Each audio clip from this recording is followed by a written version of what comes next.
even Midland High, I can see. Really here. Nĩ kiumia kĩmwe gĩthiru kuma gĩkundi kĩa AFRICOG na KHRC gũtuĩka iraruta wĩra wacio mũgarũ na watho, ũndũ ũrĩa wacũngĩrĩirie kũhingwo gwa gĩkundi kĩa KHRC na gũtũma gĩkundi kĩa AFRICOG kũhithũkĩrwo nĩ rũhonge rwa kũngania igoti gũkũ bũrũri-inĩ. Gũtharĩkĩrwo kwa ikundi ici cierĩ nĩ gwacũngĩrĩirie Minister wa ihinda wa ũgitĩri wa thĩinĩ Dr. Fred Matiang'i gũthundũra kamĩtĩ ya kũrora mateta mothe megiĩ ikundi ici cierĩ na akĩruta watho itikagagio rĩngĩ.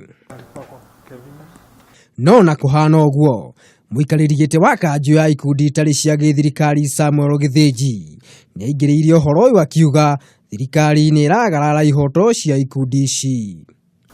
With this in mind, the ministry concerned through the NGO board is frustrating the operations of the NGO council to silence the entire civil society. Nĩaugĩte thirikari nĩ yagĩrĩirwo nĩ kũrũmĩrĩra mĩtaratara ya kĩwatho mbere ya gũtharĩkĩra ikundi icio. We also recommend the law to be followed to the letter, or else the entire civil society will do what it deserves to redeem itself from the oppression by outsiders.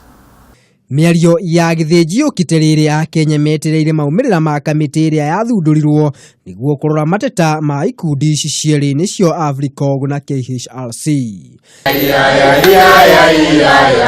Ngĩribotera Kameme TV, niĩ njĩtagwo Maina wa Mwangi.